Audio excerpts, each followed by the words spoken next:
early on, and perhaps from the very beginning, Quakers have had a concern to live their lives in alignment with the Spirit. I think because lives lived in that alignment are more meaningful, more exciting, more dynamic, more joyful than any other way we could choose to live our lives. And it's not because the Bible says so, it's not because our Quaker forebears say so, it's because that's the experience. Our experience is that living our lives as close to alignment with the Spirit as possible is what gives life meaning and energy and joy. And what's not to like about that?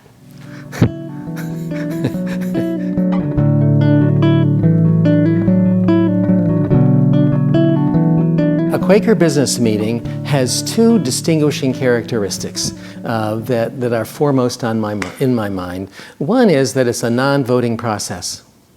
And the second distinguishing characteristic is that it is a spiritual process. It's both non-voting and spiritual.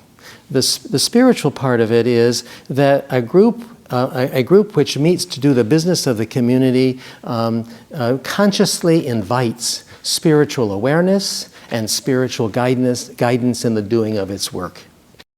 Another is to avoid the divisiveness of a majority rule process. The majority rule process, which we experience in our wider culture, produces winners and losers, and it's divisive. And a Quaker community, Quakers thrive in community. Community is one of the ways that Quakers have the experience of God. And so Quakers are very, very careful about community and not creating disharmony or divisiveness within the community. And Quakers are willing to take a long time to preserve the unity of community, because community is so important to the experience of worship. A clerk is the person who presides. The presiding clerk is the person who presides at that meeting. And probably the best synonym for clerk is facilitator. For me, a spiritual facilitator, facilitating the work of the meeting with consciousness about spirit, presence of spirit in the mix. One of my first clerking assignments was as clerk of my monthly meeting.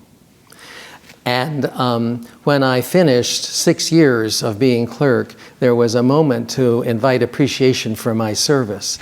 And one of the most meaningful things that has ever been said to me was somebody in that meeting for appreciation said, "Arthur, thank you for cooperating with your gifts. Thank you for cooperating with your gifts." And it began to dawn on me that there was some energy that I had that corresponded to the idea of gift. And that when I acted in that mode, I came alive. I felt energy and buoyancy and spirit. I will say to clerks, don't be a clerk. Don't say yes to being a clerk unless you can understand or expect that you're going to get something out of it. Don't be a clerk as a cross to bear. Do not be a clerk as a cross to bear. Don't be a clerk unless you understand that being clerk is that there's an exchange of energy between you and the meeting, and the energy goes from you to the meeting, and you need to expect energy from the meeting to you. A well-clerked business meeting is a meeting in which we are all brought together into some new place.